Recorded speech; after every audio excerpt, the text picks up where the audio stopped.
संसद के मानसून सत्र का पहला ही दिन बड़े सियासी शौक के साथ शुरू हुआ। 21 जुलाई की रात जगदीप धनखड़ के उपराष्ट्रपति पद के इस्तीफे देने की खबर आई और सुबह राष्ट्रपति द्रौपदी मुर्मू ने जगदीप धनखड़ का इस्तीफा स्वीकार कर लिया। गृह मंत्रालय ने इसे लेकर अधिसूचना भी जारी कर दी है। अब चुनाव आयोग ने जल्द से जल्द उपराष्ट्रपति चुनाव की बात कही है। चुनाव आयोग ने उपराष्ट्रपति चुनाव की तैयारियां शुरू कर दी है और इसको लेकर अटकलों का बाजार भी गर्म हो गया है कि जगदीप धनखड़ की जगह कौन लेगा, अगला उपराष्ट्रपति कौन होगा। नमस्कार, मैं हूं आपके साथ ममता तिवारी। आप देख रहे हैं न्यूज़ 18 का डिजिटल प्लेटफॉर्म। उपराष्ट्रपति जगदीप धनखड़ के इस्तीफे देने के 3 दिनों के भीतर निर्वाचन आयोग ने इस पद के लिए चुनाव प्रक्रिया की शुरुआत कर दी है। चुनाव की तारीख जल्द घोषित की जाएंगी। इस बीच बीजेपी इस पद के लिए अपनी विचारधारा के प्रति समर्पित कार्यकर्ता को उम्मीदवार बना सकती है। कांग्रेस के नेता उपराष्ट्रपति चुनाव में विपक्ष की ओर से संयुक्त उम्मीदवार उतारने के संकेत दे रहे हैं। इसे सत्ता पक्ष और विपक्ष के बीच टकराव के नए दौर का संकेत भी माना जा रहा है। कांग्रेस के एक वरिष्ठ नेता ने कहा है कि ये चुनाव की प्रक्रिया नहीं, वैचारिक लड़ाई है। हम सरकार के कदम का इंतजार कर रहे हैं और इंडिया ब्लॉक ही नहीं, इससे बाहर के विपक्षी दलों से भी बातचीत कर रहे हैं। कांग्रेस सूत्रों का यह भी दावा है कि उपराष्ट्रपति पद से जगदीप धनखड़ का इस्तीफा सामान्य नहीं है। कांग्रेस सूत्रों का यह भी कहना है कि ना फेयरवेल हुआ, ना ही फेयरवेल स्पीच, बस अचानक एग्जिट हो गई। राज्यसभा में विपक्ष के नेता और कांग्रेस के अध्यक्ष मल्लिकार्जुन खड़गे ने जगदीप धनखड़ से शिष्टाचार वार्ता की। कांग्रेस का मानना है कि राज्यसभा में विपक्ष की राजनीति से जो राजनीतिक तूफान आया, उसमें फंसकर जगदीप धनखड़ ने इस्तीफा दिया है। जगदीप धनखड़ ने भारत के उपराष्ट्रपति पद से इस्तीफा दे दिया और उनके इस कदम से राजनीतिक हलकों में सभी लोग स्तब्ध हैं। विपक्ष पहले से ही अपने सवालों से सरकार पर हमला बोल रहा है। क्या इसके पीछे कोई और वजह है? कई राजनीतिक एक्सपर्ट इस पर नजर बनाए हुए हैं। क्या इस साल के अंत में होने वाले विधानसभा चुनाव से कोई लेना देना है? अब सवाल ये उठता है कि भारत का अगला उपराष्ट्रपति कौन होगा। इस रेस में कौन कौन से बड़े नेता शामिल हैं, तो चलिए हम कुछ बड़े चेहरों की चर्चा करते हैं। सोशल मीडिया और राजनीतिक गलियारों में कई नामों को लेकर अटकलें तेज हैं, जो भारत के अगले उपराष्ट्रपति बन सकते हैं। इस रेस में बिहार के मुख्यमंत्री नीतीश कुमार सबसे आगे चल रहे हैं। साथ ही कांग्रेस नेता और सांसद शशि थरूर की भी नाम की चर्चा खूब जोरों पर है। इस रेस में जेडीयू सांसद हरिवंश नारायण सिंह को भी पहली पसंद बताया जा रहा है। सोशल मीडिया पर कई नाम चल रहे हैं। कयास लगाए जा रहे हैं कि धनखड़ का उत्तराधिकारी आखिर कौन होगा। सोशल मीडिया पर या फिर इंटरनेट पर इस बात की जोरदार चर्चा हो रही है कि नीतीश कुमार अगले उपराष्ट्रपति हो सकते हैं। नीतीश कुमार का नाम आना लाजमी भी लग रहा है। इस साल बिहार विधानसभा चुनाव है। नीतीश कुमार अभी तक चुनाव में पूरी तरह से एक्टिव नहीं हुए हैं। वहीं बिहार में भारतीय जनता पार्टी मुख्यमंत्री के रूप में अपना चेहरा रखना चाहती है। मौजूदा मुख्यमंत्री को राज्य में चुनाव से पहले उपराष्ट्रपति बनाया जा सकता है। नीतीश के राज्य की राजनीति में रहते भाजपा को मुख्यमंत्री फेस मिलना मुश्किल है। ये कारण नीतीश और को उपराष्ट्रपति बनाने की दावेदारी को मजबूत करती है। मीडिया रिपोर्ट्स में जेडीयू सांसद हरिवंश नारायण सिंह को उपराष्ट्रपति पद के लिए अगली स्पष्ट पसंद बताया जा रहा है। बताया भी जा रहा है कि इस लिस्ट में सिंह का नाम सबसे आगे है, क्योंकि वे वर्तमान में राज्यसभा के उपसभापति हैं।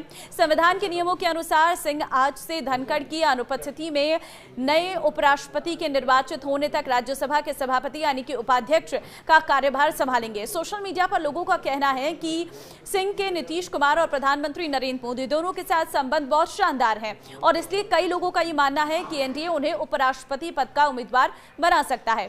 हाल के दिनों की घटनाओं को देखे जाएं तो शशि थरूर के बयान और एक्स पर पोस्ट या फिर 2024 लोकसभा के चुनाव में जीत के बाद शशि थरूर ने कहा था कि वो अगले चुनाव में सांसदीय का चुनाव नहीं लड़ेंगे। इससे पहले मोदी सरकार ने ऑपरेशन सिंदूर के लिए सर्वदलीय प्रतिनिधि मंडल के अमेरिका दौरे के लिए उनको चुना था। कांग्रेस के साथ थरूर के मतभेद और मोदी सरकार के साथ उनकी नजदीकियां, खासकर ऑपरेशन सिंदूर पर सरकार के आउटरीच कार्यक्रम का हिस्सा बनने के बाद पिछले कुछ दिनों में सुर्खियां बटोर रहे हैं। एक वरिष्ठ पत्रकार ने एक्स पर लिखा है कि एनडीए के 2 प्रमुख केंद्रीय मंत्री और शशि थरूर उपराष्ट्रपति पद के संभावित दावेदार हैं। आरिफ मोहम्मद खान इस समय बिहार के राज्यपाल हैं, केरल के पूर्व राज्यपाल रह चुके हैं। वो एक चर्चित और मुखर राजनेता के रूप में जाने जाते हैं। उनकी दिल्ली की यात्रा और राजनीतिक अस्थिर राजनीति में उनकी सक्रियता ने भाजपा और एनडीए गठबंधन के भीतर ये संभावना जताई है कि भाजपा नेतृत्व अपने प्रतिनिधित्व और छवि को देखते हुए ऐसे नामों पर विचार कर सकती है जो संविधान, धर्म धर्मनिरपेक्षता और सार्वजनिक संवाद के मामलों में संतुलन बना सके।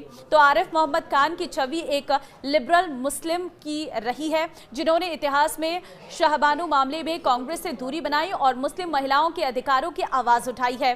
हालांकि राजनीतिक के जानकारों का यह भी मानना है कि बीजेपी इस पर अपनी ही पार्टी के किसी वरिष्ठ और अनुभवी नेता पर दांव खेल सकती है। ऐसे में उपराष्ट्रपति की रेस में कुछ और नाम भी ऐसे हैं जो चर्चाओं में हैं। अगर बीजेपी अपने ही दल से किसी को नेता बनाती है, उपराष्ट्रपति बनाती है, तो उसमें थावरचंद गहलोत ये एक नाम है, क्योंकि बीजेपी के वरिष्ठ नेता और दलित समुदाय के प्रमुख चेहरों में से एक है। दूसरा नाम है ओम प्रकाश माथुर, राजस्थान से ताल्लुक रखने वाले बीजेपी के वरिष्ठ नेता हैं, फिलहाल सिक्किम के राज्यपाल हैं। 2025 के बिहार विधानसभा चुनाव को देखते हुए रमा देवी का नाम भी उपराष्ट्रपति पद के लिए चर्चा में है। बीजेपी और एनडीए बिहार में पिछड़े और दलित वोटरों को आकर्षित करने की रणनीति पर काम कर रही है। उपराष्ट्रपति पद के लिए संभावित उम्मीदवारों की रेस में सबसे नया नाम है रामनाथ ठाकुर का। हाल ही में जेपी नड्डा से मुलाकात के बाद रामनाथ ठाकुर के नाम की चर्चा तेज हो गई है, लेकिन संख्या फैक्टर क्या है वो भी आप जान लीजिए। सूत्रों की माने तो लोकसभा की वैसे तो कुल संख्या सदस्य 543 सदस्यों की है, लेकिन बसीरघाट बंगाल लोकसभा सीट के रिक्त होने से लोकसभा के मौजूदा कुल संख्या 542 है। वहीं राज्यसभा की कुल सदस्य संख्या 245 है, जबकि 5 सीटों के रिक्त होने से अभी उनकी कुल सदस्य संख्या 240 है। ऐसे में लोकसभा में राजग के पास कुल 293 और राज्यसभा में 129 सदस्य हैं। उपराष्ट्रपति पद के लिए पात्रता क्या रहती है? तो उपराष्ट्रपति पद के लिए चुनाव लड़ने वाले व्यक्ति को भारत का नागरिक होना चाहिए, कम से कम 35 वर्ष का होना चाहिए, राज्यसभा के लिए निर्वाचित होने के योग्य होना चाहिए और किसी भी संसदीय क्षेत्र में मतदाता के रूप में पंजीकृत होना चाहिए। उन्हें राष्ट्रपति, राज्यपाल या मंत्री जैसे पदों को छोड़कर केंद्र या राज्य सरकार के अधीन किसी भी लाभ के पद पर नहीं होना चाहिए। उपराष्ट्रपति का चुनाव कैसे होता है ये भी आप जान लीजिए। तो एक उपराष्ट्रपति का चुनाव संसद के दोनों सदनों लोकसभा और राज्यसभा के सदस्यों और मनोनीत सदस्यों के मिलकर बने एक निर्वाचक मंडल द्वारा किया जाता है। राष्ट्रपति चुनाव के विपरीत इसमें राज्य विधानसभाएं भाग नहीं लेंगी। ये चुनाव संसद भवन में आनुपातिक प्रतिनिधित्व प्रणाली के अनुसार गुप्त मतदान द्वारा सिंगल ट्रांसफरेबल वोट के माध्यम से किया जाता है। प्रत्येक सांसद उम्मीदवारों को वरीयता क्रम के हिसाब से वोट डालता है। निर्वाचित होने के लिए किसी उम्मीदवार को न्यूनतम आवश्यक मतों की संख्या प्राप्त करनी होती है, जिसे कोटा कहा जाता है। इसकी गणना कुल वैध मतों की संख्या को 2 से विभाजित करके और 1 जोड़कर की जाती है। यदि पहले चरण में कोई भी उम्मीदवार कोटा पार नहीं करता है तो सबसे कम प्रथम वरीयता वाले मत पाने वाले उम्मीदवार को हटा दिया जाता है और उनके मत द्वितीय वरीयता के आधार पर शेष उम्मीदवारों को हस्तांतरित कर दिए जाते हैं। ये प्रक्रिया तब तक जारी रहती है जब तक कि एक उम्मीदवार कोटा पार नहीं कर लेता है। अब जो नाम मैंने आपको बताया, इनमें से आपको क्या लगता है कि उपराष्ट्रपति का पद किसे मिलना चाहिए? मुझे कमेंट में जरूर बताना। नमस्कार।